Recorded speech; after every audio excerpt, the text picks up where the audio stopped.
ਸਤਿ ਸ਼੍ਰੀ ਅਕਾਲ ਜੀ ਸਾਰਿਆਂ ਨੂੰ। ਕੀ ਹਾਲ ਚਾਲ ਆ ਤੁਹਾਡਾ ਸਾਰਿਆਂ ਦਾ। ਉਮੀਦ ਕਰਦੇ ਹਾਂ ਕਿ ਤੁਹਾਡਾ ਸਾਰਿਆਂ ਦਾ ਹਾਲ ਚਾਲ ਬਹੁਤ ਵਧੀਆ ਹੋਊਗਾ ਜੀ। ਸੁਣੋ ਤੁਸੀਂ ਕੁਲਵੀਰ ਸਿੰਘ ਦੇ ਨਾਲ ਚੈਨਲ ਇਤਾ ਪੰਜਾਬੀ। ਅੱਜ ਦੇ ਇਸ ਐਪੀਸੋਡ ਦੇ ਵਿੱਚ ਅਸੀਂ ਗੱਲ ਕਰਾਂਗੇ 9 ਮਹੀਨੇ ਦੇ ਪੇਪਰਾਂ ਬਾਰੇ। ਬਹੁਤ ਪੁੱਛਿਆ ਜਾਂਦਾ ਕਿੰਨਾ ਟਾਈਮ ਲੱਗਦਾ ਇਹਨਾਂ ਨੂੰ ਨਿਕਲਣ ਨੂੰ, ਕਿੰਨਾ ਖਰਚਾ ਆ ਜਾਂਦਾ, ਬਦਲ ਸਕਦੇ ਆ ਜਾਂ ਫਿਰ ਨਹੀਂ ਬਦਲ ਸਕਦੇ। ਹਰ ਇੱਕ ਸਵਾਲ ਜੋ ਇੰਡੀਆ ਦੇ ਵਿੱਚ ਇਸ ਟਾਈਮ ਬੈਠਾ ਉਹਦੇ ਲਈ ਜੋ ਜ਼ਰੂਰੀ ਹੋਊਗਾ। ਅਤੇ ਉਸ ਤੋਂ ਬਾਅਦ ਇਟਲੀ ਦੇ ਵਿੱਚ ਨਵਾਂ ਸਰਕਾਰ ਦਾ ਵੀ ਇੱਕ ਫੈਸਲਾ ਆਇਆ, ਇੱਕ ਗੁੱਡ ਨਿਊਜ਼ ਆ 9 ਮਹੀਨੇ ਨੂੰ ਲੈ ਕੇ। ਕਿਹੜੀ ਗੁੱਡ ਨਿਊਜ਼ ਆ ਜੀ, ਉਹਦੇ ਬਾਰੇ ਵੀ ਅੱਜ ਦੇ ਇਸ ਐਪੀਸੋਡ ਦੇ ਵਿੱਚ ਗੱਲ ਕੀਤੀ ਜਾਂਦੀ ਹੈ। ਸਭ ਤੋਂ ਪਹਿਲਾਂ ਦੇਖਦੇ ਹਾਂ ਜੀ 9 ਮਹੀਨੇ ਦੇ ਪੇਪਰ। ਅਸਲ ਦੇ ਵਿੱਚ 9 ਮਹੀਨੇ ਦੇ ਐਗਰੀਕਲਚਰ ਦੇ ਪੇਪਰ ਹੁੰਦੇ ਕੀ, ਇਹਨਾਂ ਨੂੰ 9 ਮਹੀਨੇ ਜਾਂ ਫਿਰ 6 ਮਹੀਨੇ ਦੇ ਪੇਪਰ ਵੀ ਕਿਹਾ ਜਾਂਦਾ ਜੀ। ਇਟਲੀ ਦੀ ਸਰਕਾਰ ਹਰ ਸਾਲ ਇਟਲੀ ਤੋਂ ਬਾਹਰ ਜਿਹੜੇ ਗੈਰ ਮੁਲਕੀ ਆ ਉਹਨਾਂ ਨੂੰ ਇਟਲੀ ਦੇ ਵਿੱਚ ਬੁਲਾਉਂਦੀ ਆ, ਖੇਤੀਬਾੜੀ ਦਾ ਕੰਮ ਕਰਨ ਦੇ ਲਈ, ਸੀਜ਼ਨ ਲਵਾਉਣ ਦੇ ਲਈ ਬੁਲਾਉਂਦੇ ਆ ਬੰਦੇ, ਤਾਂ ਜੋ ਜਿਹੜੀ ਲੇਬਰ ਇਟਲੀ ਦੇ ਵਿੱਚ ਘੱਟ ਆ, ਕਿਉਂਕਿ ਪੇਪਰਾਂ ਦੇ ਵਿੱਚ ਲੇਬਰ ਜਿਹੜੀ ਘੱਟ ਹੋਣ ਦੇ ਕਾਰਨ ਇਟਲੀ ਦੇ ਵਿੱਚ ਬੰਦਿਆਂ ਨੂੰ ਬੁਲਾ ਕੇ ਕੰਮ ਕਰਾਇਆ ਜਾਂਦਾ ਜੀ। ਇਹ ਪੇਪਰ ਕਿਹੜੇ ਹੁੰਦੇ ਆ? ਇਹ ਹੁੰਦੇ ਆ ਜੀ ਪੇਪਰ, ਸਵਾਲ ਨੰਬਰ 2, ਪੇਪਰ ਕਿਹੜੇ ਹੁੰਦੇ ਨੇ? ਇਹ ਪੇਪਰ ਹੁੰਦੇ ਆ ਜੀ 6 ਮਹੀਨੇ ਜਾਂ ਫਿਰ 9 ਮਹੀਨੇ ਵਾਲੇ ਪੇਪਰ ਹੁੰਦੇ ਆ। ਇਹਦਾ ਖਰਚਾ ਕਿੰਨਾ ਆਉਂਦਾ? ਦੇਖੋ ਜੀ, ਇਹਦਾ ਜੋ ਖਰਚਾ ਆ ਡਿਪੈਂਡ ਕਰਦਾ ਕਿ ਤੁਸੀਂ ਕਿਸ ਬੰਦੇ ਦੇ ਨਾਲ, ਕਿਸ ਏਜੰਟ ਦੇ ਨਾਲ, ਕਿਸ ਕੰਪਨੀ ਦੇ ਨਾਲ ਗੱਲ ਕਰ ਰਹੇ ਹੋ। ਜੇਕਰ ਗੱਲ ਏਜੰਟਾਂ ਦੀ ਕੀਤੀ ਜਾਵੇ ਤਾਂ ਏਜੰਟ ਜਿਹੜਾ ਖਰਚਾ ਕਰਦੇ ਆ, ਤੁਹਾਨੂੰ ਸਭ ਨੂੰ ਪਤਾ ਕਿ 6 ਲੱਖ 7 ਲੱਖ 8 ਲੱਖ 10 ਲੱਖ ਇਸ ਹਿਸਾਬ ਦੇ ਨਾਲ ਤੁਹਾਡੇ ਕੋਲ ਏਜੰਟ ਲੈਂਦੇ, ਜਾਂ ਫਿਰ ਕਿਸੇ ਪਾਸੇ ਰੇਟ ਜ਼ਿਆਦਾ ਵੀ ਹੋ ਸਕਦਾ। ਪਰ ਇਟਲੀ ਦੇ ਵਿੱਚ ਇਹਦਾ ਰੇਟ ਕਿੰਨਾ ਹੈ? ਇਟਲੀ ਦੇ ਵਿੱਚ ਖਰਚਾ ਕਿੰਨਾ ਆਉਂਦਾ ਇੱਕ ਏਜੰਟ ਦਾ, ਇੱਕ ਏਜੰਸੀ ਦਾ? ਦੇਖੋ ਜੀ, ਇਟਲੀ ਦੇ ਵਿੱਚ ਜਿਹੜਾ ਖਰਚਾ ਆਉਂਦਾ ਬੰਦੇ ਦਾ, ਪੇਪਰ ਭਰਨੇ ਆ, ਪੇਪਰ ਭਰਨ ਤੋਂ ਬਾਅਦ ਮਾਰਕਾ ਦੀ ਬੋਲ ਇੱਕ ਟਿਕਟ ਲੱਗਦੀ ਹੈ 16 ਰੁਪਏ ਦੀ। ਤੁਸੀਂ ਮੋਟਾ ਹਿਸਾਬ ਰੱਖੋ ਕਿ ਜਿਹੜਾ ਵੀ ਬੰਦਾ ਤੁਹਾਨੂੰ ਬੁਲਾਉਣ ਜਾ ਰਿਹਾ ਉਹਦਾ ਤਕਰੀਬਨ 100 ਜਾਂ ਵੱਧ ਤੋਂ ਵੱਧ, ਜੇ ਕੋਈ ਹੋਰ ਵਕੀਲ ਕਰਕੇ ਕਰਦਾ, ਉਹਨੂੰ ਆਪ ਨਹੀਂ ਕਰਨਾ ਦਾ, 200 ਜਾਂ 200-250 ਯੂਰੋ ਤੱਕ ਉਹਦਾ ਖਰਚਾ ਆ ਸਕਦਾ। ਜੇ ਉਹ ਆਪ ਸਭ ਉਹਨੂੰ ਕਰਨਾ ਆਉਂਦਾ ਤਾਂ ਫਿਰ ਉਹਦਾ 20-25 ਰੁਪਏ ਹੀ ਖਰਚਾ ਆਉਣਾ, 20-25 ਯੂਰੋ ਖਰਚਾ ਆਉਣਾ। ਜੇਕਰ ਉਹ ਕਿਸੇ ਵਕੀਲ ਕੋਲ ਕਰਾਉਂਦਾ ਫਿਰ 200-250 ਯੂਰੋ ਤੱਕ ਉਹਦਾ ਜਿਹੜਾ ਖਰਚਾ ਆ ਸਕਦਾ ਹੈ। ਹੁਣ ਇਹ ਖਰਚਾ ਤੁਹਾਡੇ ਕੋਲੋਂ ਕਿਉਂ ਲੱਖਾਂ ਦੇ ਵਿੱਚ ਬਰਾਮਦ ਕੀਤਾ ਜਾਂਦਾ? ਤੁਹਾਡੇ ਕੋਲੋਂ ਲੱਖਾਂ ਦੇ ਵਿੱਚ ਬਰਾਮਦ ਇਸ ਕਰਕੇ ਕੀਤਾ ਜਾਂਦਾ ਕਿਉਂਕਿ ਤੁਹਾਡੇ ਲਈ ਇੱਕ ਫਿਊਚਰ ਪਲੈਨਿੰਗ ਆ, ਤੁਸੀਂ ਬਾਹਰਲੇ ਦੇਸ਼ ਦੇ ਵਿੱਚ ਆ ਕੇ ਸੈੱਟ ਹੋਣਾ। ਬਾਕੀ ਜੇਕਰ ਤੁਹਾਨੂੰ ਕੋਈ ਏਜੰਟ 8 ਲੱਖ ਕਹਿੰਦਾ, ਕੋਈ 10 ਕਹਿੰਦਾ, ਕੋਈ 12 ਕਹਿੰਦਾ, ਕੋਈ 14 ਕਹਿੰਦਾ, ਉਹ ਤੁਹਾਡੀ ਤੇ ਏਜੰਟ ਦੀ ਗੱਲ ਆ ਕਿ ਤੁਹਾਨੂੰ ਉਹ ਜਿੰਨਾ ਰੇਟ ਮੂਹਰੇ ਬੰਦਾ ਦੱਸ ਰਿਹਾ ਅਫੋਰਡ ਤੁਸੀਂ ਕਰ ਸਕਦੇ ਆ ਜਾਂ ਫਿਰ ਨਹੀਂ ਕਰ ਸਕਦੇ। ਅਗਲਾ ਸਵਾਲ, ਕਾਫੀ ਵਾਰ ਸਾਡੇ ਕੋਲ ਪੈਸੇ ਪਹਿਲਾਂ ਲੈ ਜਾਂਦੇ ਆ ਏਜੰਟ, ਬੰਦੇ ਪੈਸੇ ਲੈ ਲੈਂਦੇ ਆ ਸਾਡੇ ਕੋਲ, ਅਤੇ ਜਿਹੜਾ ਟਾਈਮ ਆ ਨਿਕਲਣ ਦਾ ਸਾਨੂੰ ਨਹੀਂ ਪਤਾ ਲੱਗਦਾ ਕਿ ਪੇਪਰ ਨਿਕਲਣ ਨੂੰ ਅਸਲ ਦੇ ਵਿੱਚ ਟਾਈਮ ਕਿੰਨਾ ਲੱਗਦਾ ਜੀ। ਦੇਖੋ ਜੀ, ਇਹ ਜੋ 9 ਮਹੀਨੇ ਦੇ ਪੇਪਰ ਆ, ਜਿਹਨੂੰ ਇਟਲੀ ਦੇ 6 ਮਹੀਨੇ ਜਾਂ ਫਿਰ ਆਪਣਾ ਵਰਕ ਸੀਜ਼ਨਲ ਪਰਮਨੈਂਟ, ਇਹਨੂੰ ਜੋ ਵੀ ਅਸੀਂ ਕਹੀਏ, ਇਹਦਾ ਜਿਹੜਾ ਟਾਈਮ ਕੁਛ ਨਹੀਂ ਹੁੰਦਾ। ਇਹਨੂੰ ਘੱਟ ਤੋਂ ਘੱਟ 3 ਮਹੀਨੇ, ਵੱਧ ਤੋਂ ਵੱਧ 1.5 ਸਾਲ ਵੀ ਲੱਗ ਸਕਦਾ। ਨੋਰਮਲੀ ਜੇਕਰ ਤੁਹਾਡਾ 1 ਸਾਲ ਹੋ ਗਿਆ ਪੇਪਰ ਨਹੀਂ ਨਿਕਲੇ, ਤਾਂ ਜਦੋਂ ਅਗਲੇ ਸਾਲ ਨੂੰ ਦੁਬਾਰਾ ਫਲੂਸੀ ਖੁੱਲ੍ਹਦੇ ਨਾ, ਉਹ ਦੇਖਰੇਤੋ ਫਲੂਸੀ ਸਟਾਜੋ ਨਾਲ ਹੀ ਕਹਿੰਦੇ ਆ ਕਿ ਸੀਜ਼ਨ ਦਾ ਖੇਤੀਬਾੜੀ ਦਾ ਲੇਬਰ ਦਾ ਕੰਮ। ਅਤੇ ਜਦੋਂ ਅਗਲੇ ਸਾਲ ਨੂੰ ਪੇਪਰ ਖੋਲ੍ਹਦੇ ਆ ਤਾਂ ਫਿਰ ਜਿਹੜੇ ਪਿਛਲੇ ਸਾਲ ਵਾਲੇ ਹੁੰਦੇ ਆ ਉਹ ਜ਼ਿਆਦਾਤਰ ਉਹਨਾਂ ਦੇ ਨਿਕਲਣ ਦੇ ਚਾਂਸ ਹੁੰਦੇ ਆ। ਅਤੇ ਫਿਰ ਵੀ ਤੁਸੀਂ 6 ਮਹੀਨੇ ਤੋਂ ਲੈ ਕੇ ਸਾਲ 1.5 ਸਾਲ ਤੱਕ ਤੁਸੀਂ ਇਹਨੂੰ ਰੱਖ ਸਕਦੇ ਆ। ਅਤੇ ਇੱਕ ਹੋਰ ਗੱਲ ਆ ਬਹੁਤ ਹੀ ਜ਼ਿਆਦਾ ਜ਼ਰੂਰੀ, ਕਿ ਹਰ ਸਾਲ ਜਦੋਂ ਪੇਪਰ ਖੁੱਲ੍ਹਦੇ ਨੇ ਉਹਨਾਂ ਦੇ ਵਿੱਚ ਕੋਟਾ ਹੁੰਦਾ ਪਿੰਡਾਂ ਦਾ, ਸ਼ਹਿਰਾਂ ਦਾ।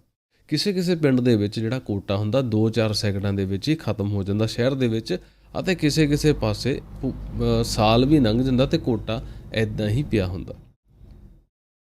ਅਗਲਾ ਸਵਾਲ ਆ ਜੀ ਕਿ ਕਈ ਵਾਰ ਤੁਹਾਡੇ ਬੰਦਿਆਂ ਦੀ ਗੱਲਬਾਤ ਹੁੰਦੀ ਹੈ, ਜਿਹੜੇ ਏਜੰਟ ਆ ਉਹਨਾਂ ਦੇ ਨਾਲ ਜਿਹੜੀ ਗੱਲ ਹੁੰਦੀ ਹੈ ਕਿ ਸਿਰਫ ਐਂਟਰੀ ਦੀ ਹੀ ਗੱਲ ਕੀਤੀ ਜਾਂਦੀ ਹੈ। ਅਸਲ ਦੇ ਵਿੱਚ ਐਂਟਰੀ ਕਰਾਉਣ ਦਾ ਮਤਲਬ ਕੀ ਆ? ਜੇਕਰ ਤੁਸੀਂ ਇਟਲੀ ਦੇ ਵਿੱਚ ਸਿਰਫ ਐਂਟਰੀ ਕਰਾਉਣ ਦੇ ਹੀ ਪੇਪਰ ਦੇ ਰਹੇ ਹੋ, ਜੇ ਪਤਾ ਨਹੀਂ ਤੁਸੀਂ ਕਿੰਨਾ ਤੁਹਾਡੇ ਏਜੰਟ ਦੇ ਨਾਲ ਗੱਲਬਾਤ ਕੀਤੀ ਆ, ਅਤੇ ਉਹ ਜਿਹੜੇ ਪੈਸੇ ਇੱਕ ਕਿਸਮ ਨਾਲ ਤੁਹਾਡਾ ਕੰਮ ਖੂਹ 'ਚ ਸਿੱਟਣ ਵਾਲਾ। ਖੂਹ 'ਚ ਸਿੱਟਣ ਵਾਲੀ ਕਿਉਂ ਗੱਲ ਕਹੀ ਹੈ?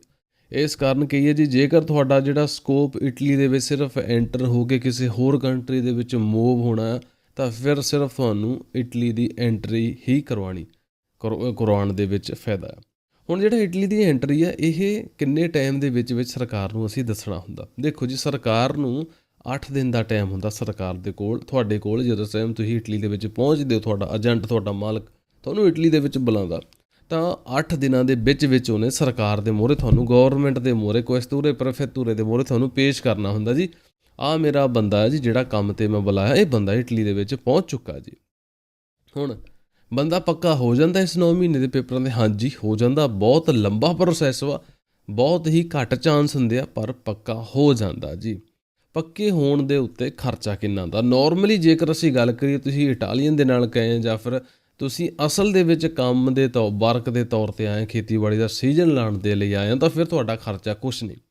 ਲੇਕਿਨ ਪਰੰਤੂ ਕਿੰਤੂ ਜੇਕਰ ਤੁਸੀਂ ਆਇਆ ਕਿਸੇ ਏਜੰਟ ਦੇ ਧੱਕੇ ਚੜ੍ਹੇ ਆ, ਤੁਹਾਡੇ ਪੈਸੇ ਲੈ ਕੇ ਤੁਸੀਂ ਪਹਿਲਾਂ ਹੀ ਇੰਡੀਆ ਤੋਂ ਇਟਲੀ ਪਹੁੰਚੇ, ਤਾਂ ਫਿਰ ਜਿਹੜਾ ਪੱਕੇ ਹੋਣ ਦਾ ਜਿਹੜਾ ਖਰਚਾ ਫਿਰ ਉਹ ਵੀ ਤੁਹਾਡੇ ਕੋਲ ਐਕਸਟਰਾ ਬਰਾਮਦ ਕੀਤਾ ਜਾ ਸਕਦਾ। ਇੱਦਾਂ ਬਹੁਤ ਹੁੰਦਾ ਹੈ, ਕਿਉਂਕਿ ਸਾਡਾ 3-4 ਸਾਲ ਦਾ ਐਕਸਪੀਰੀਅੰਸ ਆ। ਹਰ ਸਾਲ ਸਾਨੂੰ ਬੰਦੇ ਉਹੀ ਗੱਲਾਂ ਦੱਸਦੇ ਨੇ ਜੋ ਕਿ ਹਰ ਸਾਲ ਕਿਸੇ ਨਾ ਕਿਸੇ ਨਾਲ ਬੀਤੀਆਂ ਹੁੰਦੀਆਂ ਨੇ, ਕਿ ਅਸੀਂ ਇੰਡੀਆ ਤੋਂ ਪੈਸੇ ਲਾ ਕੇ ਆਏ ਹਾਂ ਅਤੇ ਹੁਣ ਫਿਰ ਸਾਨੂੰ ਪੇਪਰ ਰਿਨਿਊ ਕਰਵਾਉਣ ਦੇ ਲਈ ਪੈਸੇ ਦੁਬਾਰਾ ਖਰਚਣੇ ਪੈ ਰਹੇ ਨੇ।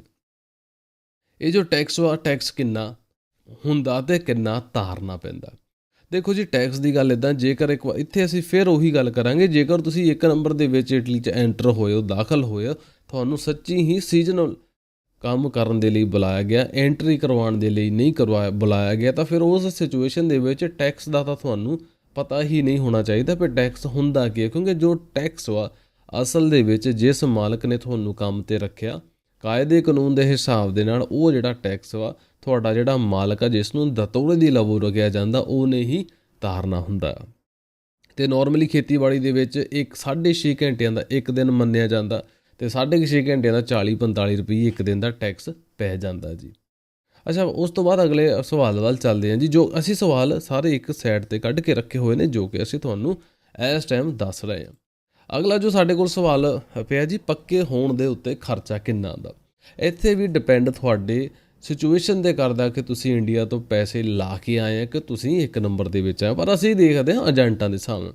ਜੇਕਰ ਏਜੰਟਾਂ ਦੇ ਹਿਸਾਬ ਨਾਲ ਦੇਖਿਆ ਜਾਵੇ ਤਾਂ ਤੁਹਾਡਾ ਜਿਹੜਾ ਖਰਚਾ ਵੈਸੇ ਤਾਂ ਕੋਈ ਨਹੀਂ ਆਉਣਾ, ਪਰ ਇੱਕ ਵਾਰ ਫਿਰ ਇੱਥੇ ਅਸੀਂ ਪਰ ਯੂਜ਼ ਕਰਦੇ ਹਾਂ, ਜੇਕਰ ਏਜੰਟ ਤੁਹਾਡਾ ਉੱਦਣ ਦਾ ਹੀ ਛਿੱਲ ਲਾਉਣ ਵਾਲਾ, ਤਾਂ ਪੱਕੇ ਹੋਣ ਦੇ ਵੀ ਤੁਹਾਡੇ ਤੋਂ ਪੈਸੇ ਉਹ ਮੰਗ ਕਰ ਸਕਦਾ ਜੀ। ਹੁਣ ਜਿਹੜਾ ਇਹ ਪੱਕੇ ਹੋਣ ਦਾ ਜਿਹੜਾ ਖਰਚਾ ਕਿੰਨਾ ਹੋ ਸਕਦਾ, ਇਹ ਤੁਹਾਡਾ ਅਤੇ ਤੁਹਾਡੇ ਜਿਹੜਾ ਏਜੰਟ ਆ ਉਹਦੀ ਗੱਲ ਆ ਜੀ। ਨੋਰਮਲੀ ਖਰਚਾ ਕੁਛ ਨਹੀਂ ਹੁੰਦਾ, ਪਰ ਜਿੰਨਾ ਤੁਸੀਂ ਅਤੇ ਤੁਹਾਡਾ ਏਜੰਟ ਤੁਹਾਡੀ ਆਪਸੀ ਸਹਿਮਤੀ ਹੁੰਦੀ ਹੈ, ਤਾਂ ਤੁਸੀਂ ਆਪਸ ਦੇ ਵਿੱਚ ਗੱਲ ਕਰਨੀ ਹੈ। ਹੁਣ ਜਿਹੜਾ ਇਹਦਾ ਟੈਕਸ ਕਿੰਨਾ ਤਾਰਨਾ ਪੈਂਦਾ? ਦੇਖੋ, ਟੈਕਸ ਅਸੀਂ ਤੁਹਾਨੂੰ ਦੱਸਦਾ ਕਿ 200-250 ਜਾਂ 300 ਰੁਪਈਆ ਘੱਟ ਤੋਂ ਘੱਟ ਟੈਕਸ ਵਾ ਜਿਹੜਾ ਇਹ ਤਾਰਨਾ ਪੈਂਦਾ ਜੀ ਮਹੀਨੇ ਦਾ। ਹੁਣ ਉਹ ਜਿਹੜਾ 200-300 ਜਾਂ 400, ਤੁਸੀਂ 400 ਰੱਖ ਕੇ ਚਲੋ, ਜੇ 400 ਰੁਪਈਆ 300-400 ਰੁਪਈਆ ਟੈਕਸ ਮਹੀਨੇ ਦਾ ਆਉਂਦਾ, ਨੋਰਮਲੀ ਉਹ ਮਾਲਕ ਦੇ ਸਿਰ ਹੁੰਦਾ, ਪਰ ਜ਼ਿਆਦਾਤਰ ਕੇਸਾਂ ਦੇ ਬੰਦੇ ਦੇ ਸਿਰ ਹੀ ਪਾਇਆ ਜਾਂਦਾ ਜੀ। ਅਤੇ ਜਿਹੜੀ ਤਨਖਾਹ ਕਿੰਨੀ ਹੁੰਦੀ ਹੈ? ਦੇਖੋ, ਤਨਖਾਹ ਜਿਹੜੇ 9 ਮਹੀਨੇ ਵਾਲੇ ਦੇ ਪੇਪਰ ਜੇਕਰ ਪ੍ਰੋਪਰ ਆਏ ਆ, ਤਾਂ ਫਿਰ ਤੁਹਾਨੂੰ 5.5, 6, 7, 8, 9 ਰੁਪਈਏ ਵੀ ਮਿਲ ਸਕਦੀ ਹੈ। ਪਰ ਜਿਹੜਾ ਬੰਦਾ ਏਜੰਟਾਂ ਦੇ ਥਰੂ ਆਇਆ ਹੁੰਦਾ, ਉਹਨਾਂ ਨੂੰ ਸ਼ਾਇਦ 2 ਰੁਪਈਏ ਘੰਟੇ 'ਤੇ ਵੀ ਕੰਮ ਕਰਾਇਆ ਜਾਂਦਾ, 3 ਰੁਪਈਏ ਘੰਟੇ 'ਤੇ ਵੀ ਕਰਾਇਆ ਜਾਂਦਾ। ਕਈ ਵਾਰ ਤਾਂ 25 ਯੂਰੋ, 2 ਯੂਰੋ, 3 ਯੂਰੋ, ਕਈ ਵਾਰ ਤਾਂ 25 ਯੂਰੋ ਦਿਹਾੜੀ ਦੇ ਵੀ ਬੰਦਿਆਂ ਤੋਂ ਲਏ ਜਾਂਦੇ ਆ। ਦਿਹਾੜੀ ਦਾ ਕੰਮ ਜਿਹੜਾ ਪੂਰਾ ਸਵੇਰ ਤੋਂ ਲੈ ਕੇ ਸ਼ਾਮ ਤੱਕ 25 ਤੋਂ 30 ਯੂਰੋ, ਬੜੀ ਹੱਦ 35 ਯੂਰੋ ਦਿਹਾੜੀ ਮਿਲਦੀ ਆ। ਅਤੇ ਕੰਮ ਹੋ ਸਕਦਾ ਪੂਰਾ ਮਹੀਨਾ ਹੋਵੇ, ਲਗਾਤਾਰ ਹੋਵੇ, ਤੁਹਾਡਾ 700-800, 900 ਯੂਰੋ ਬਣਦਾ ਹੋਵੇ, ਤਾਂ ਉਹਦੇ ਵਿੱਚੋਂ ਤੁਹਾਡਾ ਕੀ ਹੈ ਜੀ, ਖਰਚਾ ਕੱਢਣ ਦੀ ਲੋੜ ਆ। ਖਰਚਾ ਕਿਹੜਾ ਜੀ? ਤੁਹਾਡਾ ਰੋਟੀ, ਕੱਪੜਾ, ਮਕਾਨ, ਕਿਰਾਇਆ, ਜਿਹੜਾ ਉਹ ਖਰਚਾ ਕੱਢਣ ਦੀ ਲੋੜ ਹੁੰਦੀ ਹੈ ਜੀ। ਯੂਰਪ ਦੇ ਵਿੱਚ ਕੀ ਅਸੀਂ 9 ਮਹੀਨੇ ਦੇ ਪੇਪਰਾਂ 'ਤੇ ਘੁੰਮ ਸਕਦੇ? ਹਾਂਜੀ, ਬਿਲਕੁਲ ਘੁੰਮ ਸਕਦੇ, ਕਿਉਂਕਿ ਪੂਰੇ ਯੂਰਪ ਦੇ ਵਿੱਚ ਜਿੰਨੇ ਟਾਈਮ ਦਾ ਤੁਹਾਡੇ ਕੋਲ ਵੀਜ਼ਾ, ਤੁਸੀਂ ਯੂਰਪ ਦੀਆਂ ਜਿਹੜੀਆਂ ਕੰਟਰੀਆਂ ਉਹਨਾਂ ਦੇ ਵਿੱਚ ਸ਼ੈਂਗਨ ਏਰੀਆ ਦੇ ਵਿੱਚ ਘੁੰਮ ਫਿਰ ਸਕਦੇ ਹਾਂ। ਜਰਮਨ ਜਾਂ ਫਿਰ ਫਰਾਂਸ ਜਾ ਕੇ ਅਸੀਂ ਕੰਮ ਕਰ ਸਕਦੇ ਹਾਂ? ਨਹੀਂ ਜੀ। ਜੇਕਰ ਅਸੀਂ ਲੀਗਲੀ ਤੌਰ 'ਤੇ ਦੇਖੀਏ, ਤੁਸੀਂ ਯੂਰਪ ਦੀ ਕਿਸੇ ਹੋਰ ਕੰਟਰੀ ਦੇ ਵਿੱਚ ਕੰਮ ਨਹੀਂ ਕਰ ਸਕਦੇ। ਜਿਸ ਮਾਲਕ ਨੇ ਤੁਹਾਨੂੰ ਬੁਲਾਇਆ, ਤੁਸੀਂ ਉਸ ਮਾਲਕ ਦੇ ਅੰਡਰ ਹੀ ਲੀਗਲੀ ਤੌਰ 'ਤੇ ਕਾਗਜ਼ਾਂ ਦੇ ਵਿੱਚ ਕਾਗਜ਼ੀ ਤੌਰ 'ਤੇ ਕੰਮ ਕਰ ਸਕਦੇ ਹੋ ਜੀ। ਅਤੇ ਪੱਕੇ ਹੋਣ ਦੇ ਲਈ ਹੁਣ ਜੇ ਕੰਮ ਅਸੀਂ ਇਟਲੀ 'ਚ ਕਰ ਸਕਦੇ ਹਾਂ, ਦੂਜੇ ਪਾਸੇ 2 ਨੰਬਰ ਜਾ ਕੇ ਕਰ ਸਕਦੇ ਹਾਂ। ਫੜ ਹੋ ਗਿਆ ਤਾਂ ਉਹਨੇ ਬਾਸ ਇਟਲੀ ਦੇ ਵਿੱਚ ਭਰ ਦੇਣੇ। ਤਾਂ ਇਟਲੀ ਦੇ ਵਿੱਚ ਜਿਹੜੇ ਪੱਕੇ ਹੋਣ ਦੇ ਲਈ ਡਾਕੂਮੈਂਟ ਕਿਹੜੇ ਚਾਹੀਦੇ ਆ? ਇਟਲੀ ਦੇ ਵਿੱਚ ਜੇਕਰ ਤੁਸੀਂ ਪੱਕੇ ਹੋਣਾ, ਸਭ ਤੋਂ ਪਹਿਲਾਂ ਜਿਹੜਾ ਡਾਕੂਮੈਂਟ ਆ ਕਿ ਤੁਹਾਡਾ ਜਿਹੜਾ ਮਾਲਕ ਦਾ ਅਤੇ ਤੁਹਾਡਾ ਜਿਹੜਾ ਕੰਟਰੈਕਟ, ਜਿਹਨੂੰ ਅਸੀਂ ਕੰਟਰੈਕਟ ਪੇਪਰ ਕਹਿੰਦੇ ਹਾਂ, ਸਾਈਨ ਹੋਇਆ ਹੋਵੇ ਦੋਹਾਂ ਦਾ। ਅਤੇ ਘੱਟ ਤੋਂ ਘੱਟ ਉਹ 3 ਮਹੀਨੇ ਦਾ ਹੋਣਾ ਚਾਹੀਦਾ। 3 ਮਹੀਨਿਆਂ ਦੇ ਵਿੱਚ 78 ਦਿਨਾਂ ਦੀ ਤੁਹਾਡੀ ਇੰਸ਼ੋਰੈਂਸ ਭਰੀ ਹੋਣੀ ਚਾਹੀਦੀ ਹੈ। ਮਤਲਬ ਕਿ 78 ਦਿਨ ਤੁਹਾਡੇ 3 ਮਹੀਨਿਆਂ ਦੇ ਵਿੱਚ ਭਰੇ ਹੋਣੇ ਚਾਹੀਦੇ ਆ। ਇਹ ਜਿਹੜਾ ਕੰਟਰੈਕਟ ਕਿੰਨੇ ਟਾਈਮ ਦਾ? ਟਾਈਮ ਦੇਖੋ ਜੀ, ਮਿਨੀਮਮ 3 ਮਹੀਨੇ ਹੁੰਦਾ। ਅਤੇ ਕੰਟਰਾਤੋ ਹੁੰਦਾ ਕੀ ਹੈ? ਕੰਟਰਾਤੋ ਹੁੰਦਾ ਜੀ ਇੱਕ ਉਹ ਪੇਪਰ, ਕੰਟਰੈਕਟ ਅਸੀਂ ਉਸ ਪੇਪਰ ਨੂੰ ਕਹਿੰਦੇ ਜਿਹਦੇ ਵਿੱਚ ਮਾਲਕ ਅਤੇ ਜਿਹੜਾ ਉਹਦਾ ਨੌਕਰ ਅਸੀਂ ਰੱਖ ਲਓ ਜਾਂ ਦਿਹਾੜੀਦਾਰ ਰੱਖ ਲਓ, ਅਤੇ ਮਾਲਕ ਦੇ ਵਿੱਚ ਜਿਹੜੀ ਗੱਲਬਾਤ ਹੁੰਦੀ, ਜਿਹੜਾ ਰਜਿਸਟਰ ਕੀਤਾ ਹੁੰਦਾ ਉਹਨਾਂ ਨੇ ਕਿ ਮੈਂ ਤੈਨੂੰ ਇੰਨੇ ਘੰਟੇ ਕੰਮ ਦੇਣਾ, ਅਤੇ ਉਹ ਉਹਨਾਂ ਟਾਈਮ ਲਾਉਣ ਦੇ ਮੈਂ ਤੈਨੂੰ ਪੈਸੇ ਇੰਨੇ ਦੇਣੇ ਆ। ਤੇ ਜਿਹੜਾ ਬੰਦਾ ਕੰਮ ਕਰਨ ਵਾਲਾ ਹੁੰਦਾ ਉਹ ਸਾਈਨ ਕਰਦਾ ਕਿ ਹਾਂਜੀ ਮੈਨੂੰ 6 ਘੰਟੇ ਦੇ, ਮੈਨੂੰ 7 ਘੰਟੇ ਦੇ 10 ਰੁਪਈਏ ਘੰਟੇ ਮਿਲਣੇ ਆ, ਮੈਨੂੰ 7 ਰੁਪਈਏ ਘੰਟੇ ਮਿਲਣਾ, ਮੈਨੂੰ 6 ਰੁਪਈਏ ਘੰਟੇ ਦੇ ਹਿਸਾਬ ਦੇ ਨਾਲ ਮਿਲਣਾ ਜੀ। ਹੁਣ ਕੰਟਰੈਕਟ ਤੋਂ ਬਾਅਦ ਅਸੀਂ ਗੱਲ ਕਰਦੇ ਹਾਂ ਪੇਪਰਾਂ ਦੀ ਹੀ ਗੱਲਬਾਤ ਚੱਲ ਰਹੀ। ਪੇਪਰ ਚੇਂਜ ਕਰਵਾਉਣ ਦੇ ਲਈ ਕਿ ਜਿਹੜੀ ਆਪਣੀ ਸਜੋਰਨ ਹੁੰਦੀ ਵੈਲਿਡ ਹੋਣੀ ਚਾਹੀਦੀ ਹੈ। ਹਾਂਜੀ, ਪੇਪਰਾਂ ਨੂੰ ਨਿਊ ਕਰਾਉਣ ਦੇ ਲਈ ਜਿਹੜੀ ਸਜੋਰਨ ਆ ਵੈਲਿਡ ਹੋਣੀ ਚਾਹੀਦੀ ਆ। 3 ਮਹੀਨੇ ਬਾਅਦ ਹੀ ਤੁਸੀਂ ਆਪਣਾ ਅਪਲਾਈ ਕਰ ਸਕਦੇ ਆ। ਜਿਸ ਟਾਈਮ ਆਪਣੀ ਸਜੋਰਨ ਨੂੰ ਤੁਸੀਂ ਚੇਂਜ ਕਰਵਾਉਣੀ ਆ ਨਾ, ਉਸ ਵੇਲੇ ਤੁਹਾਡਾ 3 ਮਹੀਨੇ ਦਾ ਕੰਟਰੈਕਟ ਚੱਲਿਆ ਹੋਣਾ ਚਾਹੀਦਾ। ਸਜੋਰਨ ਵੈਲਿਡ ਦੇ ਵਿੱਚ ਹੀ ਤੁਸੀਂ ਇਹ ਦਮਾਂਦਾ ਕਰਾ ਸਕਦੇ ਹੋ, ਯਾਦ ਰੱਖਿਓ ਜੀ। ਜੇਕਰ ਆਪਣੀ ਸਜੋਰਨ ਮੁੱਕ ਜਾਵੇ, ਫਿਰ ਜੇ ਸਜੋਰਨ ਮੁੱਕ ਗਈ ਤਾਂ ਫਿਰ ਸਿਰਫ ਚਾਂਸ ਹੀ ਆ ਔਨਲਾਈਨ ਕਰਾਉਣ ਦਾ। ਅਤੇ ਇੱਕ ਹੋਰ ਗੱਲ, ਇਹ ਜਿਹੜੀ ਟਿਕਟ ਵਾ ਇਹ ਜਿਹੜੀ ਔਨਲਾਈਨ ਆ ਚੇਂਜ ਕਰਾਉਣ ਦਾ ਪ੍ਰੋਸੈਸ ਆ, ਔਨਲਾਈਨ ਹੁੰਦਾ, ਡਾਇਰੈਕਟ ਕਿੱਟ ਰਾਹੀਂ ਨਹੀਂ ਹੁੰਦਾ। ਔਨਲਾਈਨ ਜਾਓਗੇ, ਮਾਲਕ ਨੂੰ ਬੁਲਾਇਆ ਜਾਂਦਾ, ਦੋਹਾਂ ਦੇ ਸਾਈਨ ਕਰਾਏ ਜਾਂਦੇ, ਫਿਰ ਕਿੱਟ ਭਰੀ ਜਾਂਦੀ ਹੈ ਕਿ ਬੰਦੇ ਦੇ ਪੇਪਰ ਭਰੇ ਹੋ ਜਾਣਗੇ। ਅਤੇ ਕੰਮ ਜਿਹੜਾ ਖੇਤੀਬਾੜੀ ਵਾਲਾ ਹੀ ਕਰਨਾ ਪੈਂਦਾ ਕਿ ਬੰਦਾ ਹੋਰ ਵੀ ਲੱਭ ਸਕਦਾ। ਦੇਖੋ ਜੀ, ਤੁਸੀਂ ਏਜੰਟ ਦੇ ਹਿਸਾਬ ਨਾਲ ਆਏ ਆ ਤਾਂ ਫਿਰ ਜ਼ਾਹਿਰ ਜਿਹੀ ਗੱਲ ਆ ਕਿ ਖੇਤੀਬਾੜੀ ਦਾ ਕੰਮ ਤਾਂ ਤੁਹਾਡਾ ਉੱਥੇ ਨਹੀਂ ਹੋਣਾ। ਜੇਕਰ ਤੁਹਾਨੂੰ ਕੋਈ ਹੋਰ ਲੱਭਦਾ ਤਾਂ ਉਹ ਕੰਮ ਜ਼ਰੂਰ ਕਰੋ ਜੀ, ਕਿਉਂਕਿ ਖਰਚਾ ਪਾਣੀ ਇੰਡੀਆ ਤੋਂ ਵੀ ਤੁਸੀਂ ਚੱਕ ਕੇ ਕਾਫੀ ਆਏ ਹੋ। ਤਾਂ ਜਿਹੜਾ ਕੰਮ ਮਿਲਦਾ ਉਹ ਕਰਨ ਦੇ ਵਿੱਚ ਹੀ ਬੰਦੇ ਦੀ ਭਲਾ ਮਾਨਸੀ ਹੁੰਦੀ ਹੈ ਜੀ। ਅਤੇ ਉਸ ਤੋਂ ਬਾਅਦ ਜਿਸ ਮਾਲਕ ਨੇ ਮੈਨੂੰ ਬੁਲਾਇਆ ਕੀ ਮੈਂ ਉਹਦਾ ਕੰਮ ਛੱਡ ਸਕਦਾ? ਇਹ ਵੀ ਇੱਕ ਸਵਾਲ ਹੈ ਜੀ। ਜਿਸ ਮਾਲਕ ਨੇ ਮੈਨੂੰ ਬੁਲਾਇਆ ਕਾਗਜ਼ੀ ਤੌਰ 'ਤੇ ਪੇਪਰਾਂ ਦੇ ਵਿੱਚ, ਜਿਸ ਮਾਲਕ ਨੇ ਮੈਨੂੰ ਬੁਲਾਇਆ ਕੀ ਮੈਂ ਉਹਦਾ ਕੰਮ ਛੱਡ ਸਕਦਾ? ਨਹੀਂ ਜੀ। ਜਿਸ ਬੰਦੇ ਨੇ ਤੁਹਾਨੂੰ, ਏਜੰਟ ਨੇ ਤੁਹਾਨੂੰ ਬੁਲਾਇਆ, ਉਸ ਏਜੰਟ ਦਾ ਘੱਟ ਤੋਂ ਘੱਟ ਮਹੀਨੇ, 2 ਮਹੀਨੇ ਜਾਂ 3 ਮਹੀਨੇ ਦਾ ਕੰਟਰੈਕਟ ਤੁਹਾਨੂੰ ਕਰਨਾ ਹੀ ਪੈਣਾ ਆ। ਉਸ ਤੋਂ ਬਾਅਦ ਤੁਸੀਂ ਆਪਣਾ ਨਵਾਂ ਖੇਤੀਬਾੜੀ ਵਾਲਾ ਜਾਂ ਕੋਈ ਹੋਰ ਕੰਟਰੈਕਟ ਲੱਭ ਕੇ ਆਪਣੇ ਚੇਂਜ ਕਰਵਾ ਸਕਦੇ ਆ। ਜਿਹੜਾ ਮਾਲਕ ਆ ਤੁਹਾਡਾ, ਜੇਕਰ ਟੈਕਸ ਨਾ ਤਾਰੇ, ਜੇਕਰ ਤੁਹਾਡਾ ਮਾਲਕ ਟੈਕਸ ਨਹੀਂ ਤਾਰਦਾ ਤਾਂ ਫਿਰ ਪ੍ਰੋਬਲਮ ਬਹੁਤ ਵੱਡੀ ਹੋ ਸਕਦੀ ਹੈ। ਕਿਹੜੀ ਹੈ ਜੀ? ਕਿ ਤੁਹਾਡੇ ਪੇਪਰਾਂ ਦੇ ਵਿੱਚ ਰੁਕਾਵਟ ਵੀ ਪੈਦਾ ਹੋ ਸਕਦੀ ਹੈ। ਮੈਨੂੰ ਕਿੱਦਾਂ ਪਤਾ ਲੱਗ ਸਕਦਾ ਕਿ ਮੇਰਾ ਮਾਲਕ ਟੈਕਸ ਤਾਰ ਰਿਹਾ ਜਾਂ ਫਿਰ ਨਹੀਂ ਤਾਰ ਰਿਹਾ? ਦੇਖੋ ਜੀ, ਟੈਕਸ ਜਿਸ ਟਾਈਮ ਅਸੀਂ ਤਾਰਦੇ ਹਾਂ, ਜਿਨ੍ਹਾਂ ਦੇ ਆਪਣੇ ਪ੍ਰਤੀਤੇ ਵੀ ਹੁੰਦੇ ਆ, ਜਿਨ੍ਹਾਂ ਦਾ ਆਪਣਾ ਬਿਜ਼ਨਸ ਆ, ਉਹਨਾਂ ਦਾ ਇਟਲੀ ਦੇ ਵਿੱਚ ਇੱਕ ਟੈਕਸ ਕੋਡ ਓਪਨ ਹੁੰਦਾ, ਜਿਸ ਨੂੰ ਅਸੀਂ ਪ੍ਰਤੀਤਾ ਈਵਾ ਕਹਿੰਦੇ ਹਾਂ। ਟੈਕਸ ਕੋਡ ਪ੍ਰਤੀਤਾ ਈਵਾ।